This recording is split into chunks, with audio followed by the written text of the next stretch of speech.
All right. So as the agenda says, um, we're here to talk about some of the art-based methods and emerging themes that have come out of our use for them here in New Brunswick. Um, for those who don't know me, my name is Annika Chiasson, the Executive Director of the New Brunswick Environmental Network now. But when I started my own eco journey, I was Regional Case Coordinator and Programs Coordinator at the NBN. And I'm very lucky to have here with me Sadia, who is or was our current regional case coordinator, and Sidin Suhit as well, with whom I've worked quite a lot over the last few years. And I think I also spotted Raisa online, who was with us early on in this journey.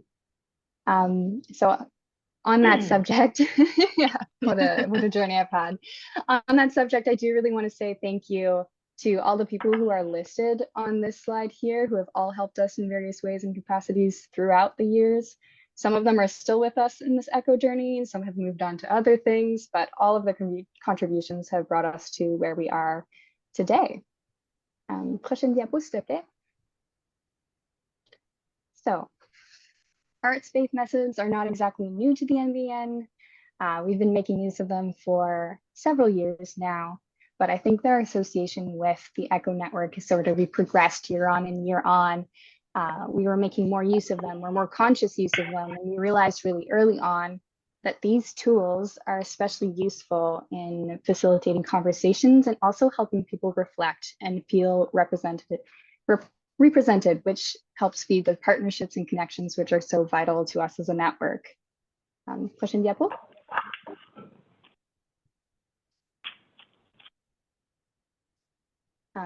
Prochaine diapo, Sadia. Merci. So I'm going to talk a little bit, as for those of you who know me are probably not surprised, about graphic recording, which is a particular point in my own eco journey. So I was very fortunate early on to have Risa Marks, previous ED of the NBN, approach me and ask me if I'd be interested in taking a course on graphic facilitation, since she'd seen it at a conference. And I'm a chronic doodler. I take lots of minutes, so it seemed like a pretty obvious fit for me. So I accepted and I signed up for a class. But before I even started taking my class, I started doodling and recording my very first annual ECHO network meeting, which was in Camrose, Alberta. And I don't think I shared this with anyone, but from that first meeting, I had created a miniature movie poster in one of my notebooks for a film that I titled Saving Orphan Wells, which was the reflection of our conversations about the exploitation of oil sands in Alberta. And because frankly, it sort of sounded like an action film to me. And I do enjoy putting a little bit of humor in the work that we do. So as time progressed and I underwent my class and my training, I've had the opportunity to record several ECHO and non-ECHO meetings. And I'm always learning something new every time I put either my digital pen to my tablet or my pen to paper. And that has grown along with my understanding of what we're doing exactly here at the ECHO network. So I'm going to share a couple of my reflections on graphic facilitation or graphic recording as a tool and how I feel it helps us bring new themes and bring conversations, and how it helps us as a team. Prochaine diapo, Sadia. Yes. So first, graphic recording as a synthesizer.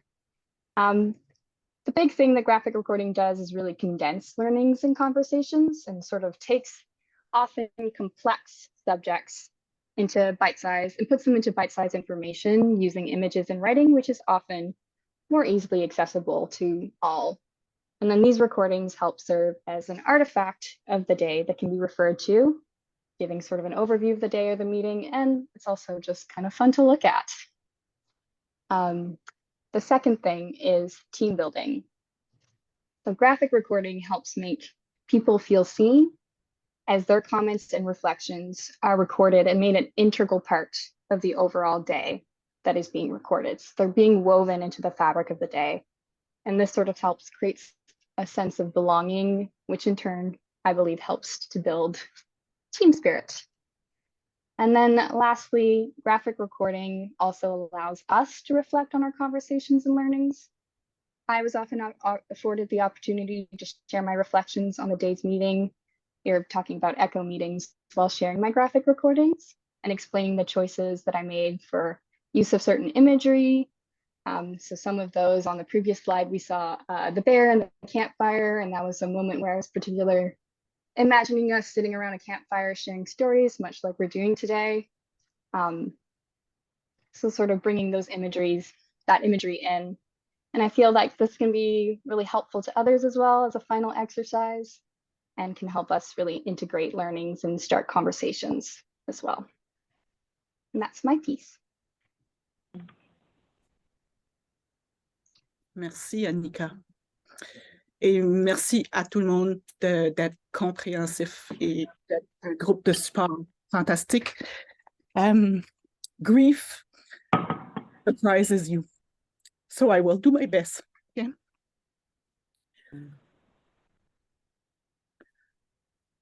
So another art-based tool that we developed during the years of ECHO was the connection of arts and nature. So how can we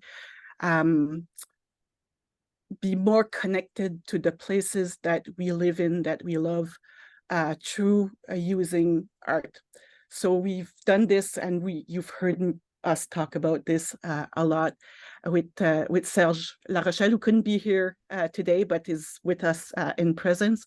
So we've been working with kids in Cocagne and Grand Digue and learning about school watershed as a way to connect to places, but we're doing it through drawings and through photos to really get a sense of how we live in a watershed, in our communities.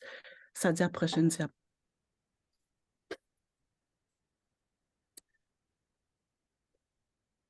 So basically, this is a very useful tool to explore links that connect us to our living world, to our health, to how we use land. So kids were asked to just take pictures of what surprises them. And then as we evolved in this tool, we were asking them to take pictures of things where they could see connections. And then they had to prepare talks and talk between themselves about what they were learning on the land. Prochaine diapo.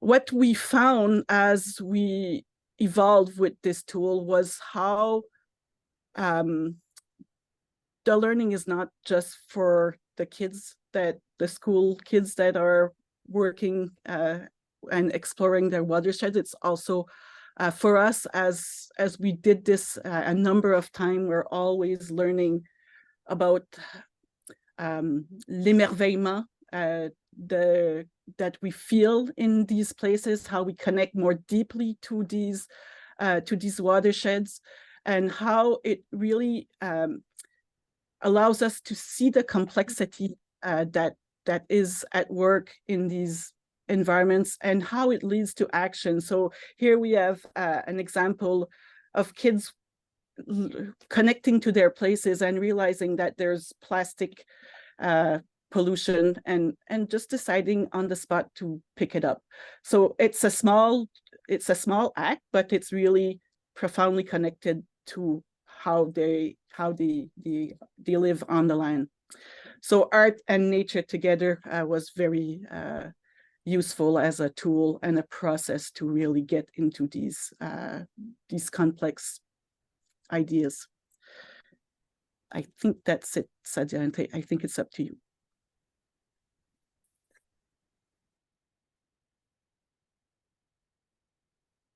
Oops, Sadia, you're muted. Okay, sorry.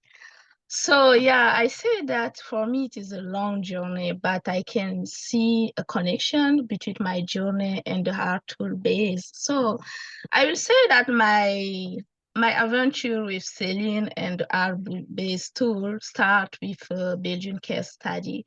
And with the Belgian case study, I will say that I felt in love with one of the books that Celine gave me when I started my internship in 2018 with her. It is Dying for the Name of the Development. And that story is so impactful, and it's because I can see the connection between everything.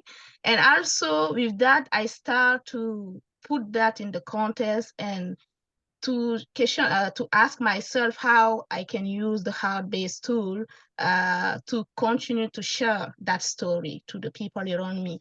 So I start to develop the vignette, and the vignette is like a combination between a picture and a short story, and this is a real story around everything that we have here in New Brunswick.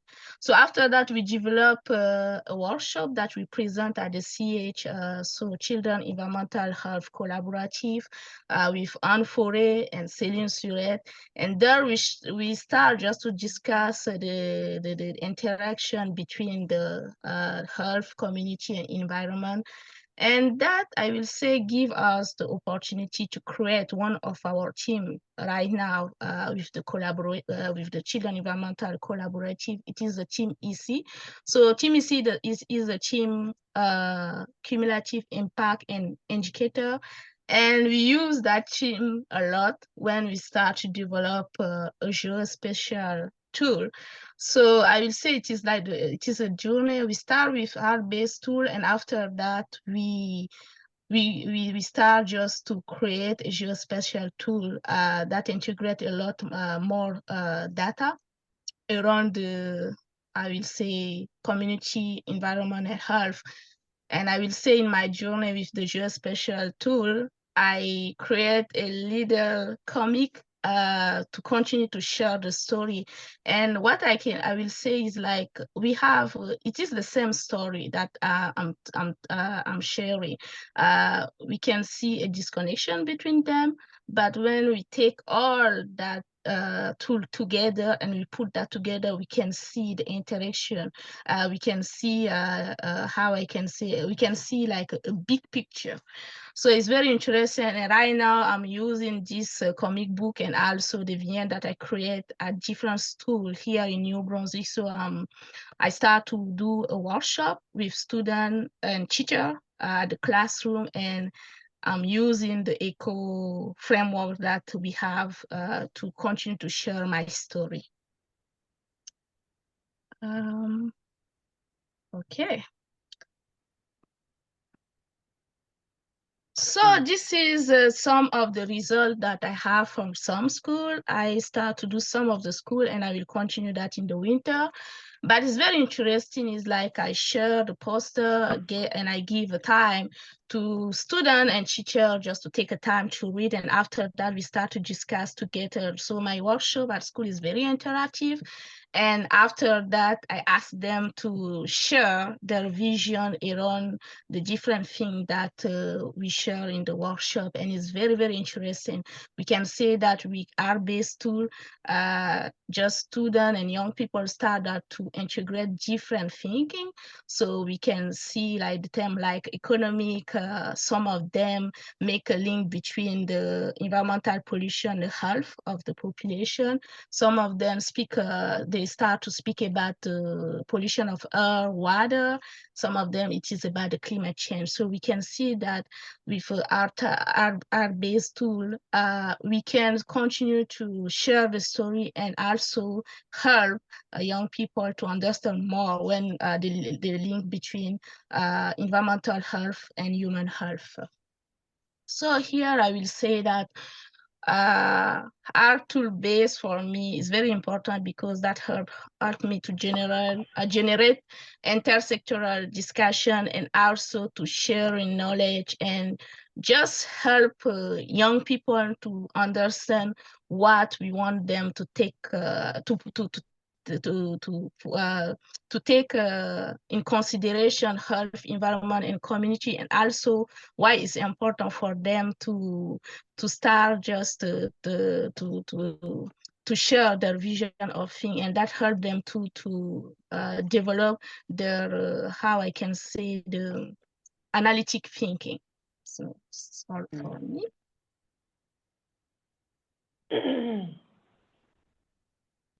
Yes, and we're continuing our journey through art-based approaches.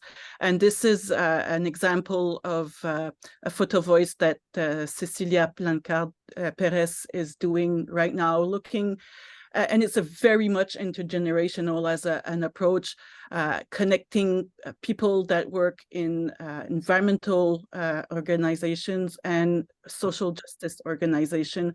And it's really digging into what motivates people to fight for a better, just, equitable world.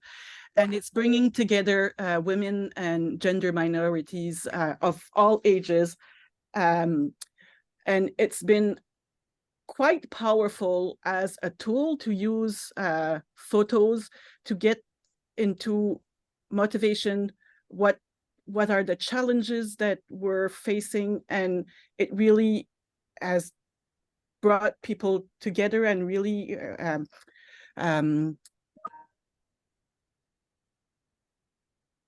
made it evident that we need to connect more between different spheres, and it really created a momentum for action and more connection and more networking. So, prochaine diapo, s'il vous plaît. So basically, I think one thing that is quite important as a reflection of why art-based tools were so important in ECHO is that without process, there's no engagement, there's no action. So we really need that process to really make the changes that we need in our world. So art-based tool really helps us do that. It really helps us think in a more integrative, transversal way. It really creates engagement, and it's much more equitable in terms of how we integrate different types of knowledge. So we really think that ECHO did a good job at really looking at process. I think many of the tools that we've developed do that, but art-based tools especially. And we've given example of our journey in New Brunswick, but we know that this resonates with a lot of the other work that's been going on in ECHO across the country and beyond. So thank you for your presence here.